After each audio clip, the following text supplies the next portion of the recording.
दोस्तों, ये arrange marriage का 48वां भाग है। आप लोगों को अगर पार्ट पसंद आएगा तो प्लीज़ एक लाइक कीजिएगा, कमेंट कीजिएगा और चैनल को अगर अभी तक सब्सक्राइब नहीं किया तो प्लीज़ कर दीजिएगा। चलिए दोस्तों, कहानी स्टार्ट करते हैं। तुमने ही तो कहा था कि शादी करूँगा तो गवाही दोगी। पहले शादी तो होने दो, बीच में फेरे कौन छोड़ता है। नहीं, पहले गवाही। फेरे तभी पूरे होंगे। न जाऊँ तो क्या कर लोगे। चच्छू अड़ गई। मैं शादी नहीं करूँगा। नीरव ने शादी से कदम पीछे लेने की धमकी दी तो चच्छू तमतमा गई। शादी तो तुम्हें करनी पड़ेगी, उससे पहले तुम्हें गवाही देनी पड़ेगी। बाबा जी जैसे संत महात्मा के खिलाफ मेरी बेटी को भड़का रहा है, ये गवाही नहीं देगी। बाबा की अंधभक्त बीच बचाव में उतर पड़ी। उनके खिलाफ कुछ भी सुनना गंवारा नहीं। बेशक बाबा पाखंडी हों, पर कुछ लोग स्वार्थ में और कुछ अंधभक्ति की पट्टी ऐसे बांध लेते हैं, फिर बाबा आग में कूदने कहेगा कूद जाएंगे। ब्रेन वॉश की बात बने चलते फिरते मानो बम। क्या चाचू, क्या तुम वाकई में गवाही नहीं दोगी? नहीं। पर क्यों? क्या तुम मुझसे प्यार नहीं करती? प्यार करती हूँ, पर बाबा जी श्राप देंगे तो हमारा परिवार ख़त्म हो जाएगा। उसकी आंखों में खौफ उतर आया। कुछ नहीं होगा। अरे वो पाखंडी है। सलोनी के साथ जो हुआ, तुम उसकी गवाह हो कि कैसे अपना पाप ढकने अपनी बेटी मरवा दी, उसे भूल गई। तुम्हारी गवाही बहुत महत्वपूर्ण है। मुझे कुछ याद नहीं। ऐसे आँख मूंद लेने से सच्चाई ढक नहीं जाएगी। ये तो बड़े बुजुर्ग हो गए, पर हम नौजवानों को तो उस बिस्बेल को फैलने से और गांव से उखाड़ फेंकने कुछ करना चाहिए। तुम फेरे पूरे करते हो कि नहीं? नहीं। मतलब तुम शादी नहीं करोगे? नहीं। क्यों? तुम्हें लगा कि तुम मुझे ब्लैकमेल करोगी और मैं हो जाऊंगा। मेरे पापा प्यार से मुझे बैल बुद्धि क्या कहते हैं कि तुमने मुझे सच में ही मूर्ख समझ लिया। कुश्ती से प्यार है मुझे, पर उससे ज़्यादा प्यार अपने पापा से है। उन्होंने हमारे लिए सारा जीवन झोंक दिया। उनकी आंखों में आंसू दूंगा। तुमने सोच भी कैसे लिया कि बदनामी से बचने और ओलंपिक के लिए मैं अपने बाबूजी का दिल दुखाऊंगा? तुम्हारी जैसी लड़की के लिए मैं वृंदा को ये दुख दूंगा, जबकि मैं एक बार अपनी कुश्ती को दांव पर लगा चुका हूँ। मतलब तुम नाटक कर रहे थे? हाँ, यह सब एक स्वांग था, झूठ था, परपंच था। कांटे से कांटा निकालने के लिए, जहर से जहर को मारने के लिए। क्यों? ताकि तुम्हें गवाही देने ले जा सकूं। जब तक उस बाबा को सज़ा नहीं मिलती, मेरे पंकज भैया का बदला पूरा नहीं होगा, न मैं चैन से बैठूंगा। पहले भी गवाही के डर से भाग गई थी। मुझे लगा अब शादी के लिए मरी जा रही हो तो इस बहाने तुमसे गवाही दिला दूंगा, पर नहीं, मैं गलत था। तुम तो अभी भी बाबा जाल में फंसी हो। मतलब तुमने ये सब ड्रामा किया? हाँ, जैसे तुमने किया। शादी तो तुम्हें करनी पड़ेगी, वरना मैं वीडियो वायरल कर दूंगी। तो क्या हुआ? मैं तो ओलंपिक से बाहर होऊंगा। तुम गांव में किसी को मुँह दिखाने लायक नहीं रहोगी। बाकी मुझे डर था तो मेरे परिवार का कि वो मुझ पर अविश्वास न जताएं, पर वो भी नहीं जताएंगे। तुम्हारे जैसी फरेबी लड़की मैंने आज तक नहीं देखी। तुमने जो इतना बड़ा जाल फैलाया है मुझे और वृंदा को मारने की कोशिश की। नहीं नीरो, मैं तुम्हें क्यों मारूंगी? यह सब मैंने किया, पर तुम पर हमला मैंने नहीं करवाया। जो इतन स्वांग रह सकती है, वो कुछ भी कर सकती है। तुम्हें पाने ये सब कर रही थी तो तुम्हें मरवाऊंगी। पागल हो गई हो। बलकार को तो जानती होगी। कौन कौन बलकार? अब चाचू के हाथ पाँव बिल्कुल बिगड़ गए। ओह, तो बलकार को नहीं जानती? ये क्या हो रहा है यहाँ? कोई बताएगा? बाबूजी हैरान परेशान थे। वीडियो बाबू, नीरव ने आवाज़ दी, और वीडियो बाबू पहलवान जी और दो पहलवान बलकार को दोनों हाथों से पकड़े ला रहे थे। वह बुरी तरीके से घायल था। चचू ने देखा तो आंखें आश्चर्य से फैल गई। वे बलकार को जोर से उसके पैरों में पटकते हैं। बोल नहीं पहचानती इसको? नीरव ने चचूस को पूछा। मैं कैसे पहचानूंगी? तुम साबित क्या करना चाहते हो? उसके कहते ही एक जोर का तमाचा उसके गाल पर लगा। नीरव की खौलती निगाहों का सामना मुश्किल था। नहीं पहचानती इसको। वह गुस्से से बिलबिला उठा। नहीं, इसके साथ मिलकर मुझे फंसाने का इतना बड़ा जाल अकेली ही बुन लिया। कैसा जाल? दिमाग खराब हो गया है तेरा। उसकी माँ उसके पास आ गई। ये क्या अनाप शनाप बके जा रहा है? आप चुप बैठिए आंटी, वरना इसके साथ आप भी जेल जाएंगी। नीरव धमकी वाले अंदाज में बोला। हो क्या रहा है यहाँ? बाबूजी हैरान परेशान थे। कुछ समझ नहीं आ रहा था। आप बस सुनिए, जो अब चचू और ये बलकार बताएंगे कि इन्होंने मुझे फंसाने क्या क्या कांड किए। बता, मेरा कोई कसूर नहीं। चचू गिड़गिड़ाने लगी। तेरा नहीं तो फिर किसका कसूर है? तू ही प्यार में पागल थी। हाँ थी। मैं अभी प्यार करती हूँ। अगर शादी हो जाती तब भी प्यार करती, ना भी होती तब भी करती। क्यों बातों को गोल गोल घुमा रही हो? ऐसे करके तुम अपने गुनाह से बच नहीं सकती। मैं इसमें अकेली नहीं हूँ, समझ लो। मेरे माँ बाप, गांव वाले, सरपंच, बाबा जी सब शामिल हैं। क्या? चचू के इस खुलासे से सब चौंक पड़े। क्या बकवास कर रही है? हाँ, बलकार तो कह रहा था कि इसे ओलंपिक में जाना था और तुझे मुझसे शादी करनी थी, इसलिए दोनों ने साठगांठ करके ये सब किया। हाँ, ये भी सच है, पर अधूरा सच। चचू चुप हो जा, माँ बोली। इसे सच बताने दीजिए। बाबा जी, हम में किसी को नहीं छोड़ेंगे। उसकी माँ रो पड़ी। वो तो मैं भी नहीं छोड़ूंगा अगर इसने सच नहीं बताया तो। बता सच। जब तुमने वृंदा को चादर डाल दी, मैं बहुत दुखी थी। मैं तुम्हें बचपन से प्यार करती थी। कुछ समय सदमे में रही, पर धीरे धीरे संभल गई। उदास जरूर थी, पर सच स्वीकार चुकी थी। एक दिन बाबा जी ने मुझे आश्रम में बुलवाया। उन्होंने कहा कि क्या मैं अभी नीरव से प्यार करती हूँ। मैंने बताया कि अब उसकी शादी हो चुकी है, तो इस सब का क्या फ़ायदा। उन्होंने कहा कि वे मेरी इच्छा पूरी कर सकते हैं। मैंने मना किया तो उन्होंने इसे अपना आदेश बताया, जिसका मतलब होता है कि करना ही पड़ेगा। मैंने मजबूरी में हामी भर दी, क्योंकि मेरे नकारने से भी कुछ नहीं होता। ज़्यादा जिद करती मेरा हश्र भी सलोनी जैसा होता, जैसे सलोनी को उसके माँ बाप द्वारा मार दिया गया। शायद मेरे माँ बाप द्वारा मुझे मरवा दिया जाता। बाबा का इतना खौफ हो गया।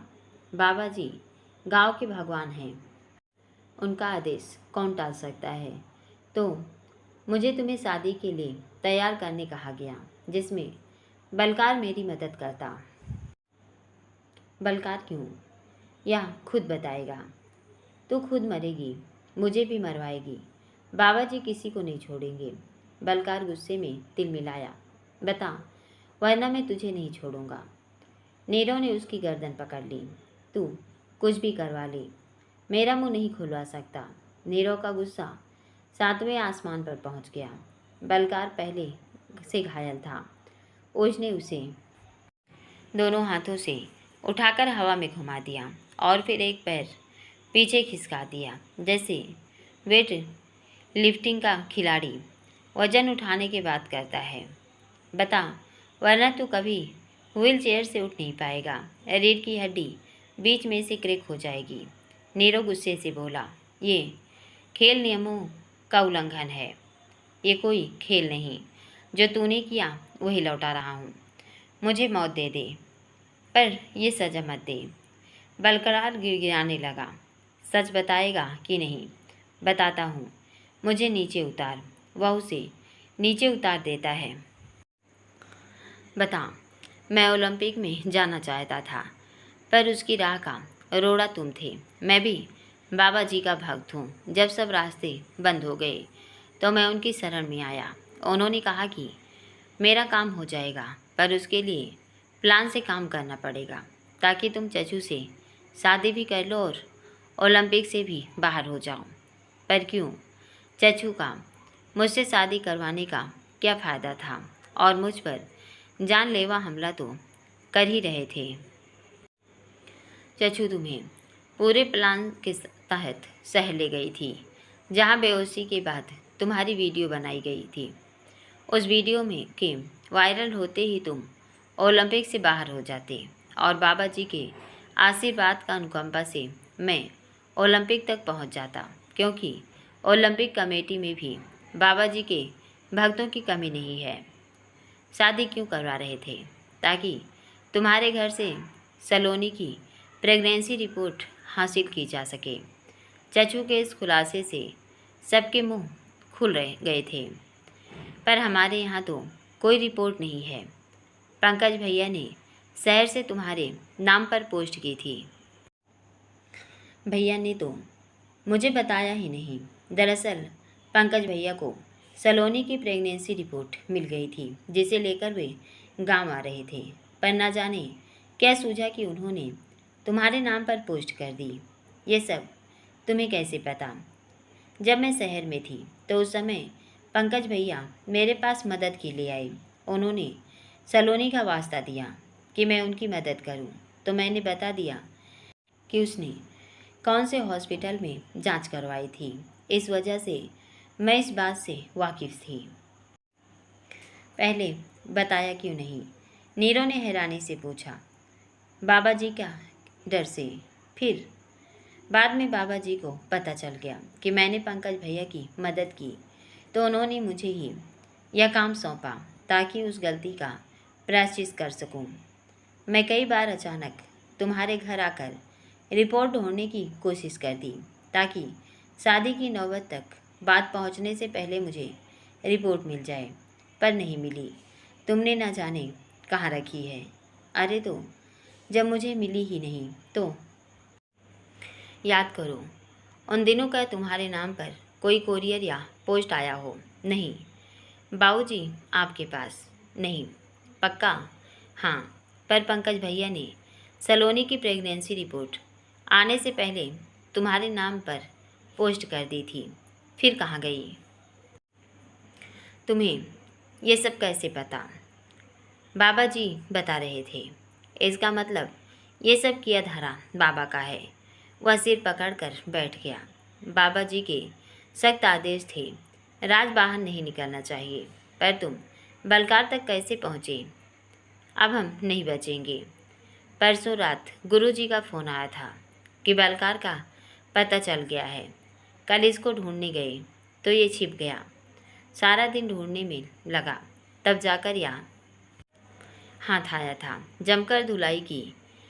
मैं तो इससे उस दिन वाला सच ही उगलवाना चाह रहा था कि इसने मुझ पर हमला क्यों किया। तो इसने कबूला कि यह सब मुझे ओलंपिक से बाहर फेंकने की साजिश थी।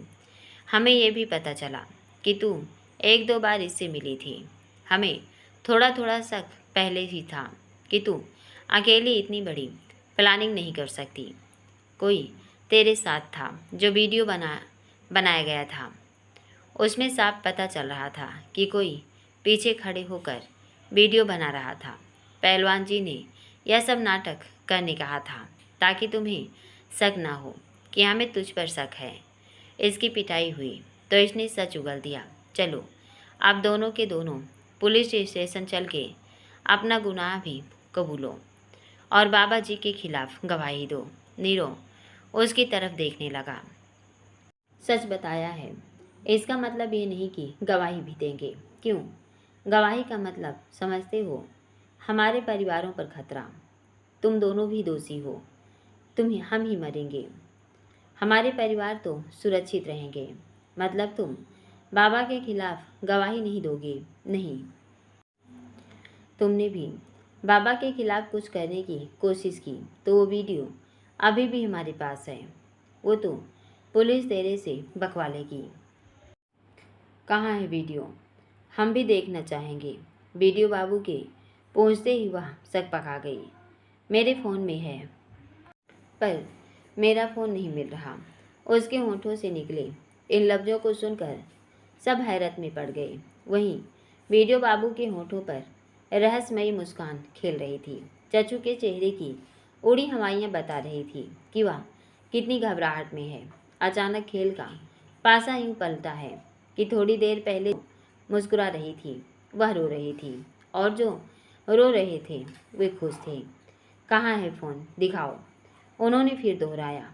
मेरा फ़ोन पता नहीं कहाँ गया। वो यहाँ है हमारे पास। पुलिस थी। देखकर चचू के साथ साथ माता पिता को जैसे कांट मार गया। चचू को तो काटो तो खून नहीं, कुछ नहीं सूझ रहा था। ये आपके पास कैसे? उसे कुछ समझ नहीं आ रहा था। पूरी तरह असमंजस में थी। एक तुम ही खुराफाती व सातिर नहीं हो सकती। शरीफ अगर अपनी शराफत छोड़ने पर आए तो वो हर खुराफात को अंजाम दे सकता है। पर कैसे? उसने हैरानी से पूछा। कल रात के समय तुम्हारे दरवाजे पर दस्तक हुई थी और तुम दरवाज़ा खोलकर बाहर आई। हाँ, पर बाहर कोई नहीं था। हाँ, थोड़ी देर इधर उधर देखा, पर कोई नहीं था। हाँ, उसके बाद तुम कमरे के बाहर बने वॉशरूम चली गई। हाँ, पर आपको कैसे पता? चचू का कलेजा मुंह को आ रहा था। उसके बाद तुम आकर लेट गई। सुबह तुम्हें जल्दी थी कि तुमने फ़ोन चेक करना भी ज़रूरी नहीं समझा। बाद में ढूंढा पर मिला नहीं। हाँ, पर आपको कैसे पता? क्योंकि यह राज से ही हमारे पास था और यह अब पुलिस के पास रहेगा, सबूत के तौर पर, ताकि तुम्हारी सारी कॉल डिटेल्स खंगाली जाए। और वीडियो भी डिलीट हो गया है। पर कैसे? अगर तुम नीरो को पाने सातिराना चाल चल सकती हो तो कोई बचाने भी पैंतरे आजमा सकता है। अपने बुरे इरादों को अंजाम देने दूसरे की ज़िंदगी तबाह कर सकती हो तो कोई उसे बचाने भी वही चाल चल सकता है। मैंने यह सब मजबूरी में किया। मजबूरी नहीं थी। तुम चाहती तो नीरो को सच्चाई बता सकती थी। बाबा मुझे मरवा देते। तुम चाहती तो पुलिस के पास जाकर सरकारी गवाह बन सकती थी। पर कहीं न कहीं तुम्हारे मन में भी नीरो को पाने की लालसा थी। तभी तुम इस काम को करने के लिए तैयार हुई, बिना ये सोचे कि इस कारण किसी की शादीशुदा ज़िंदगी बर्बाद हो जाएगी। ओलंपिक का सपना टूट जाएगा। मैं नीरो से प्यार करती हूँ। प्यार नहीं, स्वार्थ है। तुम्हारे जैसे कुछ लोग अपने स्वार्थ साधने ऐसे भ्रष्ट लोगों को बढ़ावा देते हो, फलने फूलने का मौका देकर उन्हें सिर पर बिठाते हो, जिससे मासूम लोग बलि चढ़ते हैं। सरपंच और कीरत दास ने अपने फायदे के लिए एक ढोंगी को यहाँ का सर्वोसर्वा बना दिया। तुम्हारे जैसे लोगों ने उसका समर्थन बनकर उसकी ताकत कई गुना बढ़ा दी, जिससे वह अपना साम्राज्य फैलाने में सफल रहा। तभी उसका दुस्साहस इतना बढ़ गया कि सलोनी जैसी लड़कियां अपनी इज्जत गंवा रही हैं, साथ ही अपनी जान भी। यह सब तुम्हारे और इस बलकार जैसे लोगों की वजह से हो रहा है। सबको पता है कि नैन सुख ढोंगी है, फिर भी सब होता देख रहे हैं। मानती हूँ मेरा भी थोड़ा स्वार्थ था। मैं नीरो को भूल नहीं पाई थी। गवाही देने से भी डर रही थी। सोचा अगर नीरो से शादी हो भी जाए तो क्या बुरा है। वृंदा का नहीं सोच पाई। पर अब बताइए कि मेरा फ़ोन आपके पास आया कैसे? आपने किया ये काम, पर कब? आप हमारे घर किस समय आए? चचू जानने उतावली थी। मैंने नहीं, वृंदा ने। क्या? उनके इस खुलासे पर सबके मुंह खुले रह गए। नज़रें वृंदा पर टिक गई। किसी को भी विश्वास नहीं हो रहा था कि वृंदा ने इस काम को अंजाम दिया है। कैसे? हैरानी लिए नज़रों से नीरो ने उसकी तरफ देखा, पर वह चुप थी। वीडियो बाबू ही बोलने आगे आए। कोई स्त्री सब कुछ सहन कर सकती है। तुम्हारे शादी के फैसले से बिल्कुल टूट गई थी। कल मेरे कहने से काम से मेरे पास आई थी। चेहरा बिल्कुल उतरा हुआ देख मैं समझ गया कि कोई बड़ी समस्या है। बहुत कहने पर आखिर इसने असल बात बता दी। इस बात पर यकीन करना मुश्किल था, पर जो कुछ बता रही थी वह ऊपरी तौर पर सच जान पड़ रहा था। नीरव को कांटेक्ट भी नहीं हो पा रहा था और मुझे चैन भी नहीं आ रहा था। न जाने क्यों मन मानने को राजी नहीं था कि जो लड़का अपने बाबूजी के कहने पर अपना अखाड़ा दांव पर लगा दे, वो मेडल के लिए उन्हें इतना बड़ा दुख देगा। मरे हुए भाई के प्रति इतना स्नेह है कि उसके अधूरे छोड़े काम बाबा को सजा दिलाने दिन रात एक कर रहा है। वो अपनी पत्नी को इतना बड़ा दुख देगा, जबकि इसकी आंखों में बिरिंदा के लिए प्रेम झलकता है। यकीन करने जी नहीं चाह रहा था। बाबा को सजा दिलाने हम दोनों साथ प्रयास कर रहे हैं। नीरव अक्सर इस सिलसिले में मेरे पास आता रहता है। कभी नहीं लगा कि उसे बिरिंदा से शिकायत है। मैं दोनों का रिश्ता बचाना चाहता था कि किसी हाल शादी ना हो। मैंने बिरिंदा को कॉल किया। जैसे नीरव रात में चचू के पास गया, वह भी जाए और फ़ोन हासिल करे जिसमें वीडियो है, तभी शादी रोकी जा सकती है। या तैयार हो गई कहकर वे चुप हो गए। सब उनकी बातें सांस रोक के सुन रहे थे। चुप होते ही नीरव हरकत में आया। बिरिंदा, ये सच है? हाँ। कब? तभी मैं अलग कमरे में सोई ताकि रात में चचू के घर जा सकूं। तुमने मुझे बताया क्यों नहीं? आप भी मुझे अपनी बातों में कहाँ शामिल करते हैं? तो मैं क्यों करती? यह सब सीक्रेट रखना था ताकि तुम और बाबूजी असल में दुखी देखकर चचू मुझ पर यकीन कर ले और गवाही देने तैयार हो जाए। सीक्रेट मैं भी रख सकती हूँ। क्यों? मुझे देखना था कि आप अपनी पहलवानी चुनते हो कि मुझे। अच्छा, उसकी आंखें सिकुड़ गई। हाँ, मतलब तुम्हें रोने के अलावा दिमाग लगाना आता है। आपकी गलतफहमी है कि मैं कुछ नहीं कर सकती। देखा पापा, मैं न कहता था, ये बिल्कुल जलेबी जैसी सीधी है। सिर्फ दिखाने के लिए भोली भाली बनती है, पर है नहीं। चुप कर, तू बड़ा सीधा है। जैसे इतना कुछ छिपाया तूने हमसे, उसने भी छिपा ली तो क्या हो गया? बता बहू, कैसे लाई फ़ोन? हम जानना चाहते हैं। बाबूजी सच जानने उत्सुक थे। जब आप दोनों चले गए और मुझे यकीन हो गया कि सब सो गए हैं, तो मैं छत पर आ गई। धीरे से दीवार फांदकर इसके कमरे के बाहर आकर दरवाज़ा खटखटाया। जब अंदाज़ा हो गया कि उठ गई तो दीवार की ओट में छिप गई। इसने इधर उधर देखा और दूसरी तरफ निकल गई। इतने में मैं कमरे से इसका फ़ोन उठा लाई। उसमें लॉक लगा हुआ था। वीडियो डिलीट नहीं कर सकती थी। फ़ोन उठा लाई। बताया क्यों नहीं? नीरव आतुरता से पूछता है। मैं देखना चाहती थी कि आप मुझसे प्यार करते हैं या नहीं। इसका शादी से क्या मतलब? अगर आप मुझसे सच में प्यार करते होंगे तो ओलंपिक के लिए कभी शादी नहीं करेंगे, और जो मैं कर देता तो मैं चली जाती। मुझ पर विश्वास नहीं था। हमारा रिश्ता जिन हालात से में बना है और उसके बाद भी चचू का हमारे बीच होना, मेरे क्या किसी का भी विश्वास डिगाने काफ़ी है। मैं तुमसे ही प्यार करता हूँ। कुश्ती से प्यार है मुझे, पर तुमसे और अपने परिवार से उससे कहीं ज़्यादा। मैं क्या इतना बेवकूफ़ हूँ जिसने मुझे मेरे कमज़ोर समय में कुश्ती के लिए एकेडमी भेजा? कुश्ती के लिए उसे छोड़ देता।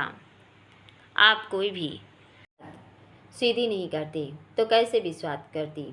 आपने मुझे परेशान किया तो बदले में मैंने भी किया। बहुत तेज हो रही हो। वह मुस्कुरा दिया। आपने मुझे बहुत तंग किया। वह फपक पड़ी और वहाँ से दूर जाकर दूर खड़ी हो गई।